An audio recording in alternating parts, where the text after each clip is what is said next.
Assalamualaikum warahmatullahi wabarakatuh. Ketemu lagi bersama saya. Di video kali ini saya coba akan menerangkan materi yang sudah kalian rangkum minggu kemarin ya, yaitu tentang jenis-jenis pelanggan ya, dan kuil dan juga daya. Nanti saya terangkan satu persatu ya.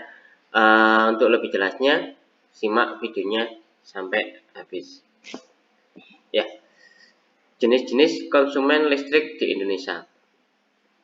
Yang pertama itu adalah konsumen rumah tangga, kedua adalah PJU, ketiga adalah pabrik, keempat adalah konsumen komersil. Oke, saya terangkan tentang jenis konsumen rumah tangga. Jadi untuk konsumen rumah tangga ini yang paling dominan atau yang paling banyak ya. Jadi kebutuhan listrik mayoritas 80% adalah konsumen rumah tangga ya. Jadi untuk dayanya untuk konsumen rumah tangga itu adalah 450 volt ampere sampai 4400 volt ampere ya. Itu untuk daya yang dipakai untuk konsumen rumah tangga.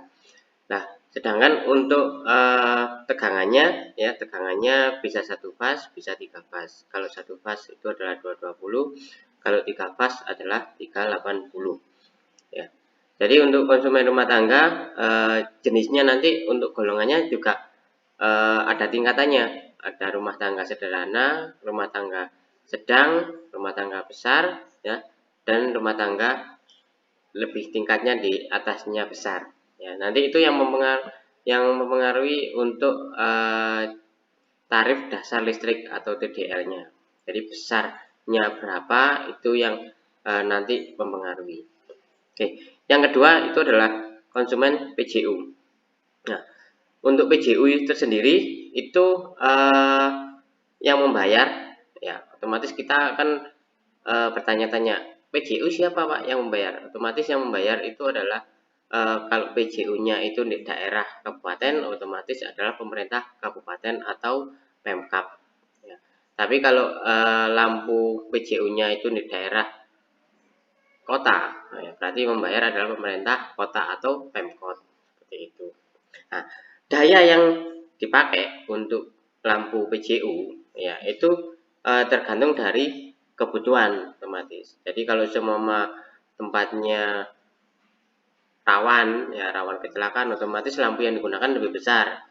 Kalau lampu yang digunakan lebih besar, otomatis daya yang dipakai lebih besar pula ya. Jadi daya yang dipakai berkisar antara 50 volt ampere sampai 250 volt ampere gitu. Nah, sama ya, tegangannya itu 220 ataupun 380. Nah, yang membedakan nanti konsumen pabrik. Ya, kalau konsumen pabrik itu memang sebagian kecil ada yang satu fase 220 ataupun 380 ada. Ya, tetapi pabrik kebanyakan itu tegangannya di atasnya itu, di atas 220 ataupun 380. Berapa tegangannya?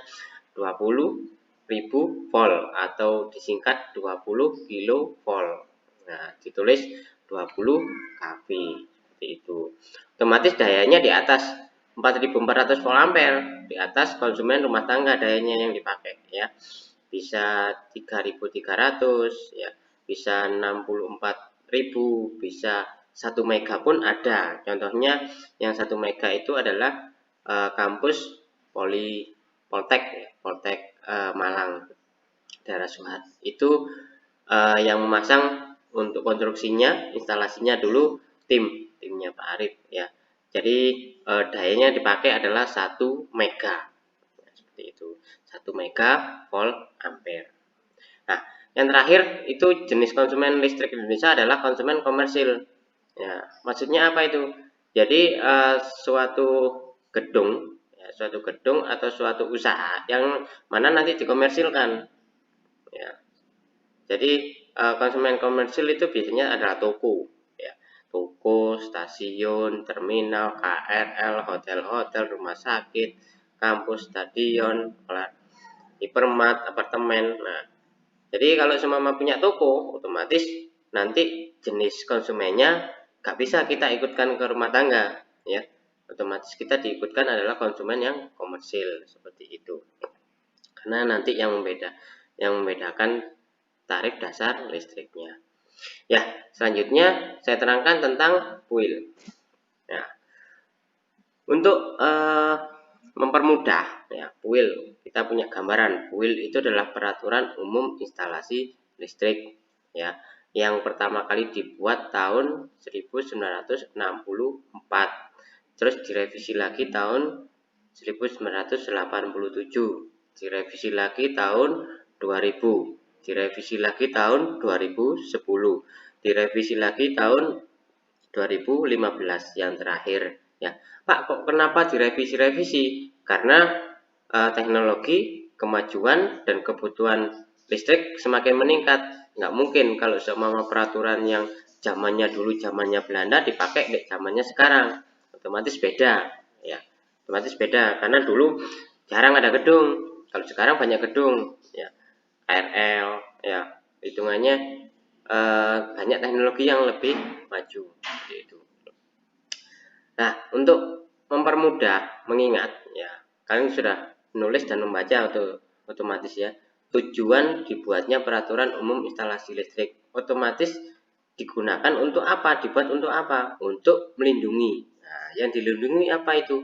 Yang pertama adalah manusia, otomatis ya. Yang dilindungi adalah manusia. Yang kedua itu adalah instalasinya dan peralatannya, terus gedungnya dan juga energinya atau ketenaga listrikannya yang dijaga itu ya. Jadi yang pertama yang dijaga itu adalah manusianya, kedua adalah komponen instalasinya, ketiga adalah gedungnya, keempat adalah energi ketenaga listrikannya yang aman dan efisien. Untuk mempermudah mengingat itu aja ya. Saya lanjutkan.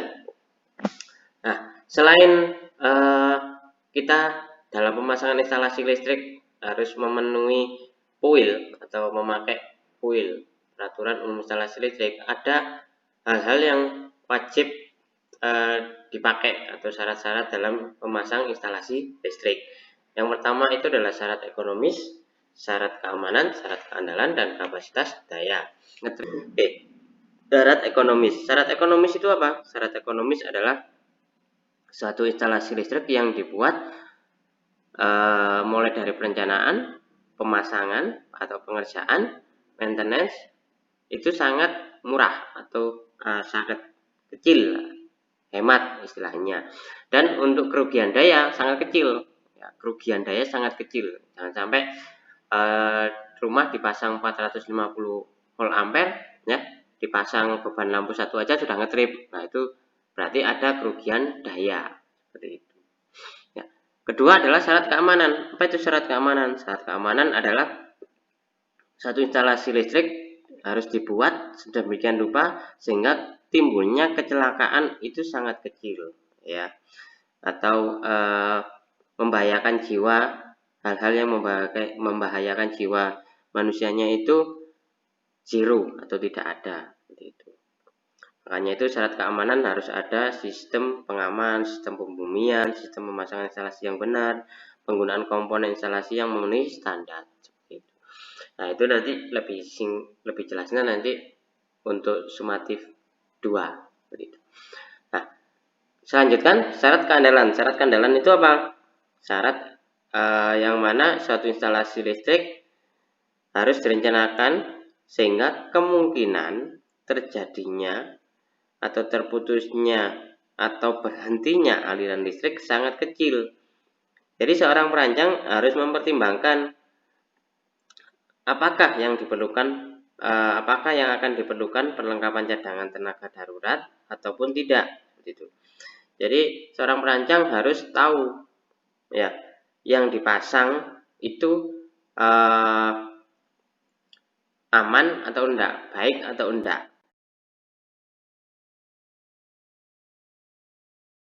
Nah, keempat adalah syarat kapasitas daya. Jadi sistem tenaga harus mempunyai kapasitas daya yang melayani beban yang terpasang seperti itu. Ya. Jadi misal daerah Sumber Pucung dengan daya kapasitas desa Laras misal seperti itu membutuhkan daya 64 kVA. Nah, PLN itu harus bisa memenuhi kapasitas tersebut, harus ada trafonya.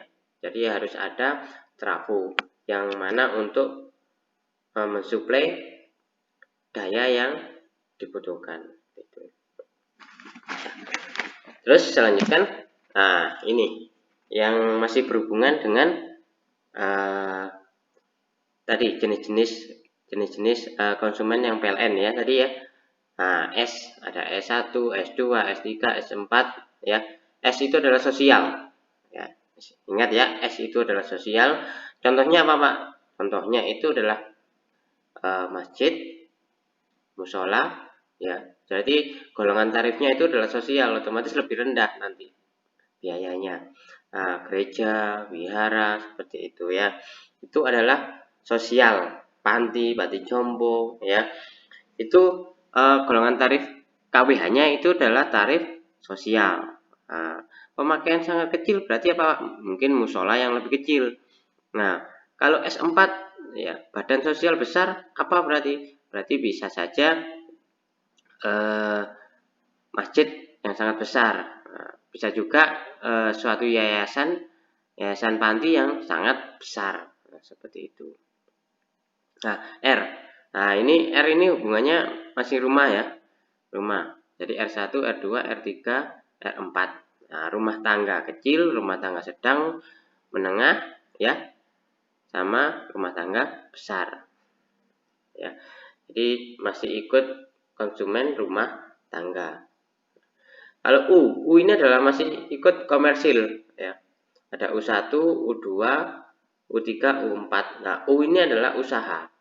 Ya, usaha masih ikut kategori konsumen yang komersil usaha ini. Ya toko, ya gedung untuk persewaan, rumah sakit, ya. Itu adalah usaha. Terus H, hotel juga sama. Jadi masih komersil, ikut komersil ya. H1, H2, H3 ya. Jadi ada tingkatan hotel kecil, hotel sedang, hotel besar. I, industri ya. Yang tadi industri kecil ya, masih 1 fas 3 fas. Ada yang industri besar, TT. Tegangan, masih ingat? Tegangan tinggi ya. Tegangan tinggi berarti berapa untuk tegangannya? Tegangannya bisa 150 kV, bisa 75 kV. Nah, ada juga yang industri menengah, TM. Berapa tegangannya? Masih ingat? 20 kV, terus 12 kV, dan 6 kV. Seperti itu. Ada gedung pemerintahan, G, ya, G1, G2 ya. Terus J, penerangan jalan umum yang masih ada hubungannya ya. Itu. Nah, ini tadi Pak Arif kan masih ngomong daya dan daya tersambung ya. Kalau kalian bingung, nah daya yang disediakan oleh PLN ini ada 450, 900, 1300 sampai 630.000 ya, 630.000. Nah, itu tolong dihafalkan. Ini daya yang disediakan oleh PLN. Pak, ada yang lebih besar? Ada. Daya yang dipakai ya. Yang tadi Pak Arif cerita itu adalah yang di kampus atau universitas Poltek Malang ya. Itu sampai 1 mega daya yang tersambung ya, 1 mega. Bisa dibayangkan, berarti kalau 1 mega ya, berarti berapa? 1 juta. 1 juta volt ampere. Itu daya yang tersambung, daya yang dipakai ya. Nah, berarti pembatas arus atau pengamannya. Nah, berapa? Nah, ini ada yang misal 450, berarti satu itu adalah MCB-nya ya. Pengamannya itu 1 ya. 2 ini pembatas arusnya. Ya, pembatas arusnya 2 ampere ya. 4 ini berarti 4 ampere. 6 ini adalah 6 ampere, 10 ini adalah 10 ampere. 16 adalah 16 ampere. Pak, dapat dari mana nanti ini seperti ini? Ini nanti saya terangkan minggu berikutnya ya. Nah, ada 1, ada 3 ya. Ya, kalau 1 ini adalah 1 fase, kalau 3 ini adalah 3 fase. Masih ingat ya? Kalau 1 berarti MCB-nya 1, kalau 3 itu berarti MCB-nya 3. Ya, 3 fasa. Ya, 3 strum berarti. Strumnya ada 3 RST. Masih ingat ya? Itu pelajaran kelas 1. Nah, kalau 1 fase berarti fasanya cuma 1, seperti itu. Nah, pengukuran ini apa? KWH. Di sini KWH ya. Alat ukur KWH meter 1 fasa, 20 volt, 2 kawat. 2 kawat ini maksudnya apa? 1 fasa, 1 netral. Nah, oke, saya kasih contoh juga. Ya, saya kasih contoh juga untuk struk ya, struknya atau rekening listrik, pembayaran rekening listrik ya. Untuk pembayaran rekening listrik di situ bedanya ya, saya ambil satu sampel atau satu contoh, itu adalah golongan tarif R ya. Masih ingat R itu apa? R itu adalah rumah tangga. R1 ya, dengan daya misal 900. Nah, Pak, bedanya yang dapat subsidi dengan yang tidak dapat subsidi apa? Nah, kalau yang dapat subsidi itu nanti R1. Udah, itu aja R1 ya. Garis miring 900. Tetapi kalau dapat subsidi itu adalah R1M. Garis miring 900 seperti itu. Ya. Itu bedanya. Jadi kalau semama Pak, industri apa dapat subsidi? Enggak. Yang dapat subsidi itu adalah cuma R aja. Ya. Terus apa sampai R3, R4? Enggak. Ya, otomatis karena dapat subsidi otomatis adalah dikategorikan golongan tidak mampu. Ya, berarti bisa R1, bisa R2. Seperti itu. Nah, saya lanjutkan. Ya. Jadi kalau seumpama Pak, bedanya KWH meter prabayar sama pasca itu apa? Nah, kalau yang pra nanti ada hurufnya lagi. Ya, ada hurufnya lagi kalau yang pra. Pra itu berarti yang pulsa. Ya. Yang pulsa. Berarti nanti kodenya, golongannya atau tarifnya itu adalah R1 ya, T. Nah, R1T itu berarti KWH yang digunakan adalah KWH pulsa atau KWH prabayar. Nah, kalau yang konvensional berarti apa? Ya berarti cuma R1, udah itu aja konvensional. Nah, kalau R1MT berarti apa tarifnya? Berarti dia adalah golongan rumah tangga sederhana atau kecil ya, tidak menerima subsidi, dan KWH yang dipasang adalah prabayar. Seperti itu. Ya, mungkin cukup sekian penjelasan dari saya.